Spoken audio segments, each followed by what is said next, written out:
Olá a todos. Pessoal, hoje nós vamos conversar sobre essa questão aí do apóstolo Paulo e a abolição da lei do Antigo Testamento, que acabou no Novo Testamento, segundo algumas pessoas. Então, no vídeo passado a gente já falou que, tipo assim, não tem esse papo de que se você não seguir um item da Torá, da lei do Criador, das instruções do Criador, se você não... um itemzinho específico lá, você está amaldiçoado. Não, são itens específicos. Tem a ver com 11 itens que estão bem descritos lá, certo? Beleza. Todo mundo já entendeu isso. Então não tem essa de maldição, isso aí é uma má interpretação, uma má colocação, uma má leitura da Torá. Tudo bem. Agora, vamos lá. Essa questão de a lei foi abolida. Independente se tem maldição ou não, as pessoas acreditam que a lei foi abolida. Vamos lá. Hoje vamos analisar uma contradição séria levantada por Paulo. Onde diz assim em Romanos capítulo 3, versículo 19. Ora, sabemos que tudo o que diz a lei, dilo aos que estão sujeitos à lei, para que toda boca fique fechada e que todo mundo inteiro seja reconhecido culpado diante de Deus. Ok. De acordo com Paulo, a lei da Torá foi dada para que as pessoas percebessem que é impossível manter a lei. Essa é a visão do cara. Tudo bem?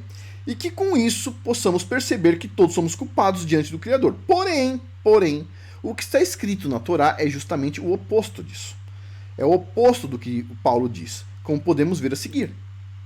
Olha só. É impossível seguir a lei? Vamos lá. Deuteronômio, capítulo 30, versículos de 11 a 14. Então vamos lá. O mandamento que hoje te dou não está acima de tuas forças, nem fora do teu alcance. Tá fácil, tranquilinho, certo? Ele não está nos céus para que digas quem subirá ao céu para nolo buscar e nolo fazer ouvir para que observemos. Não está. Não está tampouco do outro lado do mar para que digas quem atravessará o mar para nolo buscar ou nolo fazer ouvir para que observemos. Não. Mas essa palavra está perto de ti, na tua boca e no teu coração, para que possas cumprir. Para que possas cumprir. Tá fácil, tá tranquilo, ok? Beleza. Continuando aqui. Para piorar, Paulo diz um monte de coisas horríveis sobre a Torá, como podemos ver abaixo. Diz assim, Gálatas capítulo 3, versículo 10, né? Todos os que se apoiam nas práticas legais estão sob um regime de maldição, pois está escrito, maldito aquele que não cumpre todas as prescrições do livro da lei, certo? Beleza, a gente já falou sobre isso no vídeo passado. Aí diz assim, olha só, mais um trecho aqui de Paulo onde ele diz assim, circuncidado ao 8º dia, do povo de Israel, da tribo de Benjamim, hebreu e filho de hebreus. Quanto à lei, fariseu, quanto ao zelo, perseguidor da igreja, quanto à justiça legal, declaradamente irrepreensível. Mas tudo isso, que para mim eram vantagens, considerei perda por Cristo. Na verdade, julgo como perda todas as coisas, em comparação com este bem supremo, o conhecimento de Jesus, meu Senhor. Por ele tudo desprezei e tenho em conta como lixo, a fim de ganhar Cristo. Então, tudo isso, o fato dele nascer do povo escolhido pelo Criador e tudo, é tudo lixo, na visão dele. Tudo lixo. Ok. Beleza, a visão dele. Ele está colocando lá, não estou falando nada que ele não falou. Ele está falando, ó, nasceu no povo, na tribo específica, nada importante, certo? Beleza, circuncidado no 8º dia, irrelevante, tudo bem. Porém, o que está escrito na Torá é outra coisa. Ficou difícil aqui, hein? Diz assim, Deuteronômio capítulo 30, versículo 16. Mando-te hoje que ames Yahua, teu Elohim, que ande em seus caminhos, obedeça seus mandamentos, suas leis e seus preceitos, para que vivas e cresça. E que Yahua, teu Elohim, te abençoe na terra em que vais entrar para possuí-la.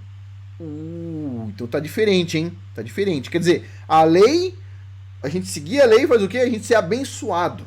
Viver e crescer. Uau! Diferente, hein? A mensagem que o Criador mandou é um pouco diferente. A mensagem de Paulo é totalmente contrária do que está escrito no Antigo Testamento. E por isso, podemos concluir que a mensagem de Paulo não é inspirada pelo Criador, porque não faz sentido, certo? Beleza? De fato, temos o registro em Atos da ida de Paulo para Jerusalém, onde podemos ler o seguinte, presta atenção, Atos capítulo 21, versículos de 18 a 21. No dia seguinte, Paulo dirigiu-se conosco à casa de Tiago, onde todos os anciãos se reuniram. Tendo-os saudado, contou-lhes uma por uma todas as coisas que Elohim fizera entre os pagãos por seu ministério. Ouvindo isso, gloriaram a Elohim e disseram a Paulo, bem vês, irmão, quantos milhares de judeus abraçaram a fé sem abandonar seu zelo pela Torá, pelos primeiros 5 livros da Bíblia, pela instrução do Criador. Bens vê, irmão, quantos milhares de judeus, milhares, não é 10, não é 100, milhares, abraçaram a fé sem abandonar seu zelo, seu cuidado pelos mandamentos do Criador. Eles têm ouvido dizer, esses que estão zelosos, cuidando da lei do Criador, eles têm ouvido dizer de ti, Paulo, que ensina aos judeus que não vivem entre os gentios a deixarem Moisés, dizendo que não devem circuncidar seus filhos nem observar os costumes mosaicos. Eles têm ouvido e estão contando pra gente aqui, hein? E depois continua, olha só. Então, se Paulo fosse um verdadeiro apóstolo, ele falaria a verdade continuamente. Mas veja como a história segue. Diz assim, ó. Atos 21, versículos 22 a 26. Diz assim. Que se há de fazer? Sem dúvida saberão de tua chegada. Faze, pois, o que te vamos dizer aqui. Temos aqui 4 homens que têm um voto. Toma-os contigo, faze com eles o rito de purificação e paga por eles a oferta obrigatória para que rapem a cabeça. Então todos saberão que é falso quanto de ti ouviram, mas que também tu guardas a lei. Olha só, então quer dizer que na visão dos apóstolos, no entendimento deles, Paulo guardava a lei. Só que, lembre-se, Paulo era um camaleão. Ele disse que para os sem lei, ele se fazia sem lei. Para os com lei, ele se fazia com lei. Para tentar salvar algum. Ou seja, ele mudava. Para os fracos, ele se fazia de fraco. Não é isso que ele disse? Ele disse isso, a gente já viu em vídeos anteriores. Ele é um camaleão. Então o que acontece? O que ele vai fazer ali? Vamos ver. Mas a respeito dos que creram dentre os gentios, já escrevemos, ordenando que se abstenham do que for sacrificado aos ídolos, do sangue, da carne sufocada e da fornicação. Então Paulo acompanhou aqueles homens no dia seguinte e, purificando-se com ele, entrou no templo e fez aí uma declaração do termo do voto, fim do qual se deveria oferecer um sacrifício a favor de cada um deles. Oferecer um sacrifício, eu ouvi falar que depois que o Messias foi sacrificado, não precisava mais sacrifício, mas aparentemente os apóstolos ainda estavam fazendo sacrifício ali, hein?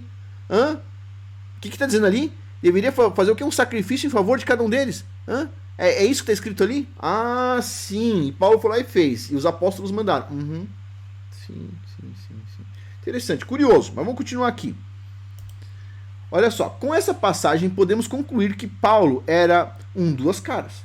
Falando mal da lei em alguns momentos, certo? Não dá para dizer que não estava falando. Não, ele está falando da lei rabínica. Não, tem momentos que está claríssimo, certo? E depois dizendo que ele obedecia à lei. Note que o próprio Paulo disse que ele variava o discurso em função do freguês, como está em 1 Coríntios capítulo 9, versículos de 20 a 22. A gente já leu isso em outro vídeo. Veja mais uma passagem de Paulo abaixo, onde diz assim, Romanos capítulo 7, versículo 6. Agora, mortos para essa lei que nos mantinha sujeitos, dela nos temos libertado, e nosso serviço realiza-se conforme a renovação do espírito e não mais sobre a autoridade envelhecida da letra. O problema com tudo isso é que Paulo domina o Novo Testamento, com mais de 50% do Novo Testamento tendo sido escrito supostamente por essa entidade chamada Paulo. Eu vou chamar de entidade chamada Paulo porque eu não tenho certeza se foi tudo escrito pela mesma pessoa, certo? Beleza? Então, vamos lá. Você acha que as avaliações incorretas ou equivocadas de Paulo sobre a Torá pararam por aqui? Não pararam por aqui. Temos quase 1.500 páginas de estudo para sintetizar. 1.500, ok? A gente chegou aqui, talvez, na página 100. Devemos tomar cuidado com o que Paulo disse, pois ele, em tese, é o único discípulo, entre aspas, direto de Jesus, que nunca se encontrou com Jesus em vida, e a única testemunha desse encontro secreto é o próprio Paulo. Alguém viu ele se encontrando com o Messias e a Ruxa? Não, só Paulo. Então a gente tem que confiar em quem? Paulo. Só que a mensagem dele não é muito confiável. Aí ficou difícil. Se o mundo inteiro cristão não segue a Torá do Criador, tudo isso vem de um grupo de livros que o pessoal chama de cartas de Paulo. Não vem do Evangelho de Mateus. Não vem. Inclusive o pessoal esquece sempre, por acaso, de falar do Sermão da Montanha. Onde o Messias fala assim, não vim abolir a lei nem os profetas. Mas tudo bem. Na parte 2 do curso que eu estou fazendo, já está quase terminando, discutiremos por que muitos dos cristãos do primeiro século achavam, que Paulo era da parte do anticristo. E por que houve a primeira divisão da igreja entre os que seguiam Paulo e os que seguiam o apóstolo Pedro. Né? Então teve algumas divisões, algumas brigas internas ali. Lembre-se, Mateus capítulo 5, versículo 17 diz assim: não julgueis que vim abolir a lei e os profetas. Não vim para os abolir, mas sim para levá-los à perfeição. Palavras do Messias Jesus Cristo, cujo nome hebraico é Yahushua HaMashiach. Vou repetir. Não julgueis que vim abolir a lei e os profetas. Não vim para os abolir, mas sim para levá-los à perfeição. Palavra do Messias Jesus Cristo, cujo nome hebraico é Yahushua HaMashiach. Afonso, Paulo diz diferente. Eu sei. Eu sei que ele diz diferente, ok? Mas eu vou falar uma coisa aqui. Ele não é confiável.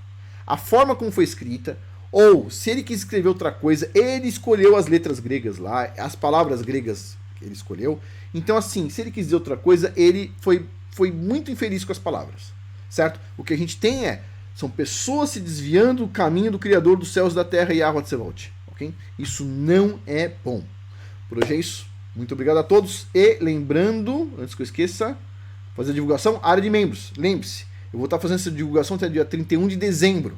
Tô aproveitando aqui que eu tô tomando pancada pra caramba, já aproveito e deixo os haters mais nervosos, que eu ainda faço propaganda, né? O pessoal fala assim, tá vendo? Ele faz isso só pra fazer propaganda. Não, eu decidi fazer isso. Tô divulgando aqui esse estudo sobre Paulo, porque ele tá em inglês. Afonso, você pode dizer o site onde tá esse estudo? Não posso, porque a última vez que eu indiquei um site aqui no canal, muito tempo atrás, que tinha um estudo, os haters chegaram lá e ficaram entrando no site, dando reload no site, até ele cair. Porque não sei se vocês sabem, se a pessoa for lá num site desses que é mais simples, e entrar 50 pessoas num tempo de 1 minuto, o site cai. 50, 60 pessoas, 80 pessoas, depende do plano que a pessoa tem. Então o pessoal vai lá e derruba os sites que eu indico. Então, tipo assim, não vou. Eu vou lá, tô lendo, já li, na verdade até esses estudos em PDF não estão mais no site, né? Estão agora em HTML para o pessoal encontrar no Google, mas eu li eles, traduzi, deu trabalho pra caramba traduzir isso, mas como deu trabalho? Minha esposa falava assim pra mim, Afonso, você só pensa agora nesse estudo de Paulo. Eu falei assim, estou na página 500, falta só mais 1000 páginas. A conversa sempre foi assim, Afonso, você continua estudando sobre Paulo? Eu falei, continuo estudando sobre Paulo. Fiquei um tempo refletindo, eu tava fazendo um vídeo, né, pro Patreon, quando, tipo assim, veio essa questão de Paulo, né, e eu fiquei um tempo sem publicar vídeo, inclusive, porque eu fiquei muito chocado, foi uma coisa que pra mim, machucou em mim, mas o fato é melhor saber a verdade do que se enganar com mentiras, é melhor saber a verdade do que se enganar com mentiras, é melhor corrigir o caminho do que ficar se enganando, ok? Bom, pessoal, a gente finaliza por aqui, por hoje é isso, e lembre-se, a área de membros, link abaixo, tem 40 e poucos cursos lá, um monte de curso, você só paga $11,90 por mês e você acessa um monte de curso que tem lá e todo mês tem um curso novo. Neste curso de casamento, por exemplo, aqui, ó, Casamento Bíblico nível 2, Entendendo a Santidade dos Casamentos, inclusive tem uma Ketubá lá, tem um modelo de Ketubá, certo? Para quem tá montando comunidades um dia, mas comunidades familiares, ok? Nada de ficar colocando gente de fora, porque esse negócio não dá certo. Comunidade com famílias diferentes, assim, tem que ter união com pessoas assim que tem força familiar juntos, certo? Então tem lá muitas dicas aqui nesse curso Casamento Bíblico nível 2, né? O 1 também, o 3 também, mas tem muita coisa. Ó, esse curso aqui, ó, Cutelaria Básica, aprendendo a fazer facas, com um cuteleiro profissional top, certo? Tem muita coisa boa. Isso aqui, ó, desenvolvimento de propostas para vendas de alto valor, B2B, top, certo? Custa $280, mas você pagando $11,90 consegue acessar, certo? Qualquer um desses cursos. Quer acessar 10 cursos no mês? Pode. Quer acessar 46? Pode, certo? Só que eu indico você ir devagarzinho. E todo mês tem um curso novo. Então aproveita, porque até o dia 31 de dezembro está custando só R$11,90 por mês. Depois disso vai aumentar. Por hoje é isso. Muito obrigado a todos aí pela atenção. Até mais.